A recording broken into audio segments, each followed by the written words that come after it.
Bonjour, ici Wilfried Rivière, président fondateur d'Emrys Lacarte, et je vous propose de voir ensemble une étude un peu poussée au niveau mathématique de notre programme fidélité. Nous allons voir d'où vient l'argent pour payer les cycles de primes entre toutes les cagnottes, et est-ce que ce système est viable à long terme. Alors tout d'abord, comment sont générés les lots de pièces? Il y a deux manières de générer un lot de pièces. Premièrement, grâce à nos remises sur achat. Par exemple, vous faites 500 € d'achat de chèque Cadoc en tant que membre acheteur. La remise pour la coopérative accordée par Cadoc est de 5%, soit 25 €. Voici la répartition de ces 25 €. 2% pour l'acheteur, donc 10 €, soit un lot de pièces. 1% de remise pour l'acheteur enchanté, soit 5 €. L'acheteur enchanté qui est votre parrain. Et 1% pour votre parrain enchanteur, soit 5 €. Donc les 1% de remise restante, soit 5 €, sont la marge d'Emrys Lacarte. Deuxièmement, une autre manière de générer un lot de pièces, c'est l'achat de cartes Emrys, réservées aux enchanteurs. Par exemple, vous positionnez directement 5 lots de pièces dans votre plan fidélité, à l'endroit où vous le souhaitez. C'est vous qui cliquez sur les petits plus qui s'affichent. Vous bénéficiez d'une remise de 100% sur l'achat de toutes vos cartes Emrys. Donc, 5 cartes Emrys, 50 €, donc 10 € par carte. 100% de remise, 50 €, soit 5 lots de pièces directement positionnés dans le plan fidélité. Maintenant, je vous propose de voir comment Emrys peut payer tous les cycles et comment il redistribue l'argent. Vous voyez dans ce schéma une cagnotte appelée A qui est suivie de 16 autres cagnottes, 8 à gauche et 8 à droite. C'est ce qui est nécessaire pour effectuer un cycle. Donc ça, c'est la toute première cagnotte dans le plan fidélité Emrys, c'est la cagnotte d'origine. Maintenant, étudions ensemble combien de cagnottes sont nécessaires pour réaliser chaque cycle. Alors vous allez me dire, 16, 8 à gauche, 8 à droite. Oui, mais en fait, ce n'est pas tout à fait ça, puisqu'il y en a déjà positionné, donc il en manque toujours un certain nombre. Si vous regardez la cagnotte B, vous voyez qu'elle en a 4 à gauche et 3 à droite. Donc combien y en manque-t-il pour qu'elle ait 8? Eh bien, voici les cagnottes manquantes. Donc il en manque 9, 4 à gauche et 5 à droite. Maintenant, si on regarde la cagnotte suivante qui va cycler, la C, combien y en manque-t-il? Eh bien, c'est exactement la même chose. Il en manque 3, 4 à gauche et 5 à droite, ce qui fait 9 cagnottes. Et on peut continuer comme ça à l'infini. Si on regarde la cagnotte D, par exemple, combien y en manque-t-il pour qu'elle puisse cycler? Il y en a 4 à gauche, il en faut 8, donc il en manque 4. Et il y en a 3 à droite, et il en faut 8, donc il en manque 5. Donc il manque en tout 9 cagnottes. On peut continuer avec la cagnotte E. Il en manque toujours 4 à gauche, 5 à droite, soit 9. La cagnotte F, il en manque 4 à gauche, 5 à droite, donc 9 cagnottes. La cagnotte G, il en manque 4 à gauche et 5 à droite, soit 9 cagnottes. Il faut donc perpétuellement 9 cagnottes supplémentaires pour générer chaque nouveau cycle, 8 à gauche, 8 à droite.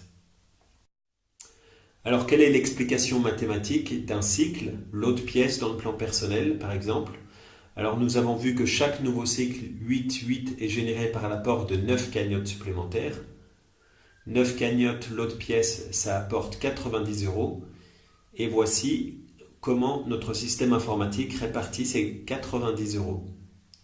15 € pour le membre qui détient la cagnotte, qui a fait 8, soit 15 € de prime de crédit d'achat.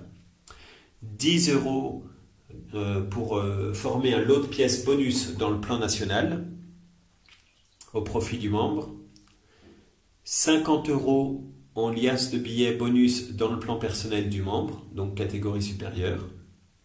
Et les 15 € restants sont la marge pour la coopérative, soit 16,6%. Il y a donc 83,3% de redistribution pour les membres dans notre programme fidélité. Puis, comment ça se passe dans la catégorie supérieure, liasse de billets? Eh bien, c'est pareil, il faut toujours 9 cagnottes pour faire un cycle, comme je vous l'ai démontré. Donc, 9 cagnottes liasse de billets, ça rapporte 450 euros. Et voici comment ils sont répartis, 75 en prime crédit d'achat, 50 euros, donc une liasse de billets bonus dans le plan national, 250 euros trésor bonus dans le plan personnel et 75 euros de marge pour la coopérative. Comment ça se passe au niveau des trésors Emrys dans le troisième plan comptable? Eh bien, il faut 9 cagnottes pour faire un cycle. 9 fois 250 euros, un trésor c'est 250 euros accumulés de remise, donc 2250 euros.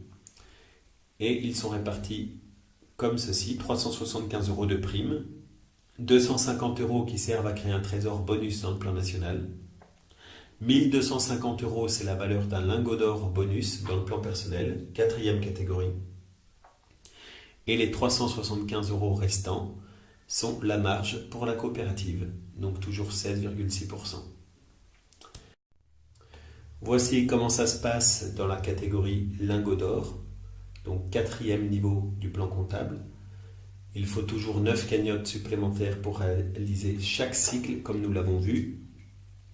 Donc 9 cagnottes lingots d'or accumulent 11 250 euros et ils sont répartis comme suit. 1875 euros de prime crédit d'achat pour le membre, 1250 euros un lingot d'or bonus dans le plan national, 6250 euros dans le coffre-fort bonus du plan personnel et 1875 euros de marge pour la coopérative, toujours 16,6%.